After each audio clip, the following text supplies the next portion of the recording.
there's one thing that I know when it comes to investments is कि हर इंसान चाहता है सेफ और एक रिस्क फ्री इन्वेस्टमेंट, यानी कि मैं पैसा लगा दूं, मेरा पैसा बढ़ता भी रहे और मुझे कोई लॉस भी ना हो, ये सबको चाहिए। एंड हालांकि म्यूचुअल फंड एंड स्टॉक्स दोनों काफी अच्छे इन्वेस्टमेंट ऑप्शंस हैं, लेकिन इनमें वोलेटिलिटी का रिस्क होता है, जिसकी वजह से ऐसा हो सकता है कि ये हर इंसान के लिए एक सूटेबल इन्वेस्टमेंट ऑप्शन ना हो। ऐसे में प्रोमिनेंटली बैंक फिक्स्ड डिपॉजिट या बैंक एफडी एक ऐसा ऑप्शन है जो सामने आता है। बट क्या आप जानते हैं कि बैंक एफडी के अलावा भी बियॉन्ड ट्रेडिशनल बैंक एफडी एक और ऐसा इन्वेस्टमेंट ऑप्शन है जो आपको बैंक एफडी से भी ज्यादा रिटर्न्स दे सकता है, दैट इज कॉर्पोरेट एफडीज या सीएफडीज। बट इन दोनों ऑप्शंस में से बैंक एफडी या सीएफडी दोनों में से आपके लिए as an investor better option कौन सा है, आइए जानते हैं। बहुत से लोग ऐसे मौजूद होंगे जिनको बैंक एफडी और सीएफडी के बीच का डिफरेंस पता ही नहीं होगा, जिसकी वजह से वो गलत इन्वेस्टमेंट डिसीजन ले लेते हैं।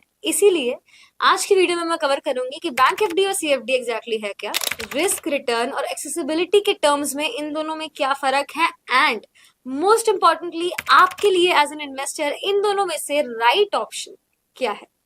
शुरू करते हैं आज की वीडियो को, बिना किसी देरी के एंड तक ध्यान से देखिएगा ताकि आप कोई भी पॉइंट मिस आउट ना करते हैं। तो बैंक एफडी और कॉर्पोरेट एफडी दोनों ही इंडिया में काफी फेमस इन्वेस्टमेंट ऑप्शंस हैं और दोनों ही एक फिक्स रिटर्न ऑफर करते हैं एक स्पेसिफिक टेन्योर के हिसाब से। इसलिए इन दोनों के बीच का डिफरेंस समझना, कौन कितने रिटर्न देता है, किसमें कितना रिस्क है, क्या आपके लिए बेटर है, अपनी रिस्क टॉलरेंस और इन्वेस्टमेंट होराइजन को कंसिडर करके इन दोनों के बीच का डिफरेंस समझना एज एन इन्वेस्टर आपके लिए बहुत जरूरी है। Bank FDs scheduled commercial banks के द्वारा इशू की जाती हैं। ये private, public and cooperative banks को इंक्लूड करती हैं एंड ये सभी आरबीआई के अंडर रेगुलेटेड होते हैं।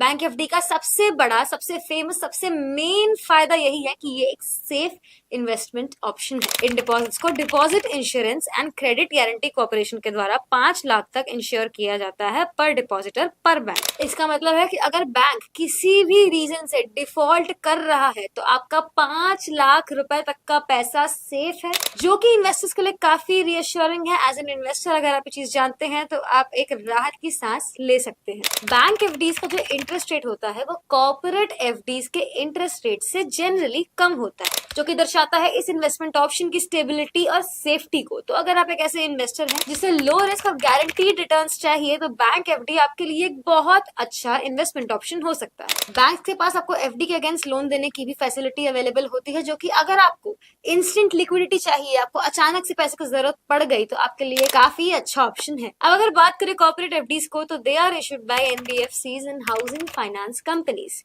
ये ट्रेडिशनल बैंक एफडी से ज्यादा इंटरेस्ट ऑफर करती है एंड ये जो हाई रिटर्न्स हैं ये उस रिस्क को कॉम्पनसेट कर देता है जो इन एफडीज में ज्यादा है। यानी कि कॉर्पोरेट एफडीज में ट्रेडिशनल बैंक एफडी से ज्यादा रिस्क होता है, मगर साथ ही साथ वो ज्यादा इंटरेस्ट भी देती है। एग्जैक्टली क्या डिफरेंस होता है इनके इंटरेस्ट रेट में एंड कैसे आपकी इन्वेस्टमेंट वैल्यू पे इसका बड़ा असर पड़ सकता है, आइए समझते हैं रियल टाइम एग्जांपल की मदद से। अगर हम एग्जांपल ले पीएनबी का, तो पीएनबी बैंक की एफडी में अगर आपने 1 साल के लिए 10 लाख रुपए इन्वेस्ट किए होते, जिसके एनुअल कंपाउंडिंग के साथ आपको इंटरेस्ट मिलता 6.8% का, तो मैच्योरिटी यानी 1 साल बाद आपकी इन्वेस्टमेंट की वैल्यू हो जाती 10,68,000 रुपीज की, यानी कि आपको 68,000 रुपीज का गेन होता। बट वहीं अगर आपने ये सेम पैसा बैंक एफडी में ना लगा के, पीएनबी बैंक की एफडी में ना लगा के, अगर आपने पीएनबी हाउसिंग फाइनेंस की सीएफडी में लगाया होता तो आपको क्या डिफरेंस देखने को मिल जाता आपके कॉर्पस में, आइए समझते हैं। अगर आपने 1 साल के लिए यही पैसा 10 लाख रुपए पीएनबी हाउसिंग फाइनेंस के सीएफडी में डाले होते तो एनुअल कंपाउंडिंग के साथ आपको इंटरेस्ट मिलता 7.45% का एंड आपकी इन्वेस्टमेंट वैल्यू मैच्योरिटी के टाइम यानी 1 साल के बाद होती 10,74,500 रुपीज की, यानी कि आपको 74,500 रुपीज का गेन होता, जो कि बैंक एफडी के गेन से 6,500 रुपीज ज्यादा है। अच्छा, यहाँ हमने बात की 1 साल की, जहां पे आपको बैंक एफडी और सीएफडी में 6,500 रुपए का डिफरेंस देखने को मिल गया। सीएफडी में ज्यादा आपको 6,500 रुपए मिल गए, लेकिन क्या हो अगर आप थोड़ा लंबे समय तक इसमें इन्वेस्टेड रहें तो किसमें आपको बेटर रिटर्न्स देखने को मिल जाएंगे, आइए डेटा की मदद से समझाती हूँ। पीएनबी की एफडी में अगर आप 1 साल के बजाय 3 साल के लिए 10 लाख रुपए लगाते हैं तो इंटरेस्ट मिलता 7% का और एनुअल कंपाउंडिंग के बाद आपकी इन्वेस्टमेंट वैल्यू एट मैच्योरिटी यानी 3 साल के बाद हो जाती 12,25,043 रुपीज की, यानी 2,25,043 रुपीज का आपको होता है गेन। बट अगेन अगर आपने सेम पैसा पीएनबी हाउसिंग फाइनेंस की सीएफडी में लगाया होता तो आपको क्या गेन्स देखने को मिल जाते हैं, आइए समझते हैं। अगर आपने पीएनबी हाउसिंग फाइनेंस की सीएफडी में 3 साल के लिए 10 लाख रुपए लगाए होते तो आपको इंटरेस्ट मिलता 7.75% का, एंड मेच्योरिटी पे यानी 3 साल के बाद आपकी इन्वेस्टमेंट की वैल्यू होती 12,50,984 रुपीज, यानी कि 2,50,984 रुपीज का गेन आपको देखने को मिल जाता, जो कि बैंक एफडी के रिटर्न से 25,941 रुपीज ज्यादा है। तो इट इज एविडेंट कि सीएफडी बैंक एफडी से ज्यादा रिटर्न देती है। बट क्यों देती है? आपके मन में ये सवाल भी होगा कि ऐसा क्या है कि सीएफडी ज्यादा रिटर्न्स देती है। आइए समझते हैं। तो बेसिकली बैंक्स के ऊपर आरबीआई ने कुछ रिस्ट्रिक्शंस लगाए होते हैं, कुछ ऐसे रेगुलेशंस होते हैं जिसकी वजह से वो जितना भी डिपॉजिट बैंक आपसे लेता है उसका पूरा का पूरा पैसा लोन के तौर पे नहीं बांट सकता। इस सेम डिपॉजिट का कुछ पैसा वो अपने पास रखते हैं, जिसे हम कहते हैं एसएलआर या स्टैट्यूटरी लिक्विडिटी रेशियो, जो आज के टाइम पे 18% है एज ऑफ नाउ। एंड कुछ पैसा वो आरबीआई के पास रखते हैं, जिसे कि हम सीआरआर भी कहते हैं, which is 4% as of now. जिसका मतलब ये हुआ कि अगर आपने बैंक में 100 रुपए डिपॉजिट किए, बैंक के पास 100 रुपए का डिपॉजिट आया, तो वो पूरे के पूरे 100 रुपए का लोन नहीं बांट पाएगा, वो 75 रुपए का ही लोन आगे बांट पाएगा। Hence the lower interest rate for bank FDs. मगर हाउसिंग फाइनेंस कंपनीज पे ऐसे कोई रिस्ट्रिक्शंस नहीं है, हालांकि इसे भी आरबीआई ही रेगुलेट करता है, but not directly. Directly it's regulated by national housing banks. इसीलिए हाउसिंग फाइनेंस कंपनीज बैंक्स के कंपैरिजन में ज्यादा लोन दे सकती है, hence the higher interest rate of CFDs. तो अगर आप बैंक एफडी के कंपैरिजन में सीएफडी में पैसा लगाते हैं तो किसी भी हाल में आपको ज्यादा ही इंटरेस्ट मिलेगा, आपका जो प्रॉफिट होगा, जो गेन होगा, वो ज्यादा ही होगा। मगर ये तो बात थी रिटर्न्स की या प्रॉफिट की। अब इसी सिक्के के दूसरे पहलू को यानी कि रिस्क को समझ लेते हैं। रिस्क सीएफडी में ज्यादा इसलिए होता है क्योंकि सीएफडी की जो सेफ्टी है वो डिपेंड करती है कंपनी की फाइनेंशियल हेल्थ पे।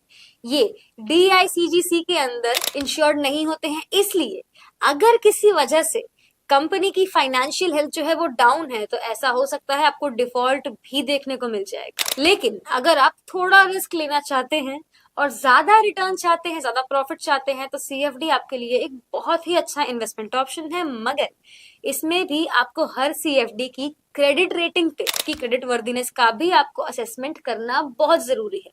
अब आप ये कैसे करेंगे, आइए समझाती हूँ। अगर वो किसी भी कंपनी की क्रेडिट वर्दीनेस को चेक करना है, तो आपके पास ऐसी कई क्रेडिट रेटिंग एजेंसीज हैं, जैसे कि इकरा, क्रिसिल, सीएआरई, जिसकी क्रेडिट रेटिंग देखकर भी आप अपने फाइनेंशियल डिसीजंस बहुत आसानी से ले सकते हैं। अब देखिए, जाहिर सी बात है, अच्छी क्रेडिट रेटिंग अगर किसी कंपनी की होगी तो उसमें इन्वेस्ट करना कंपैरेटिवली काफी सेफ होगा। जैसे कि ट्रिपल ए रेटेड एफडीज होती है, उनको काफी सेफ कंसिडर किया जाता है, मगर जैसे ही ये रेटिंग डाउनग्रेड होती जाती है, उन एफडीज में रिस्क भी बढ़ता जाता है।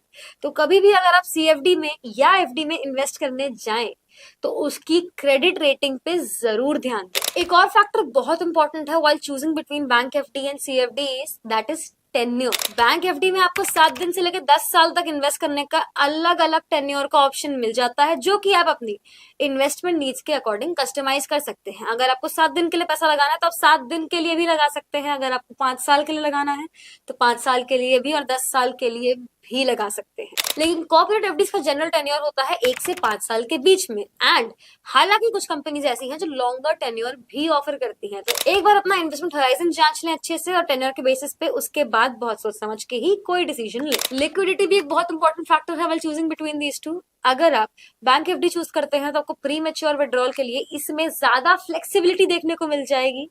मगर अगर आप मैच्योरिटी से पहले पैसा विड्रॉ करते हैं तो आपको कुछ पेनल्टीज भी देखने को मिल जाएगी, जैसा का इंटरेस्ट रेट कम हो सकता है। ऐसे बैंक्स भी होते हैं जो एफडी के अगेंस्ट लोन देने का भी ऑप्शन आपको प्रोवाइड करते हैं। तो अगर आपको इंस्टेंट लिक्विडिटी चाहिए, इंस्टेंट पैसा चाहिए, तो ये आपको काफी फ्लेक्सिबिलिटी प्रोवाइड कर सकता है। बट कॉर्पोरेट एफडीज में लिक्विडिटी रिस्ट्रिक्टेड होती है, उसमें थोड़े लिमिटेशंस होते हैं। कई companies pre mature withdrawal allow नहीं करती, और अगर करती भी है तो काफी सिग्निफिकेंट पेनल्टीज होती है।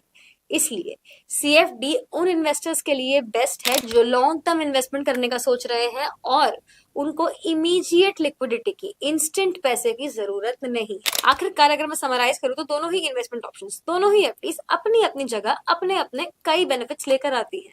बैंक एफडीज उन इन्वेस्टर्स के लिए काफी अच्छा इन्वेस्टमेंट ऑप्शन है जो कि लो रिस्क और गारंटीड रिटर्न्स चाहते हैं, यानी कि उनको रिस्क भी कम पड़े और उनको रिटर्न्स गारंटीड मिलते रहे कि मुझे इतने % का तो मिलेगा ही मिलेगा। जबकि कॉर्पोरेट एफडीज उन इन्वेस्टर्स के लिए हैं जो कि थोड़ा सा और रिस्क ले सकते हैं थोड़े से और रिटर्न के लिए और लॉन्ग टर्म में इन्वेस्ट करना प्रेफर करते हैं। अब आप बोलोगे ठीक है, मगर मैं किस में इन्वेस्ट करूं?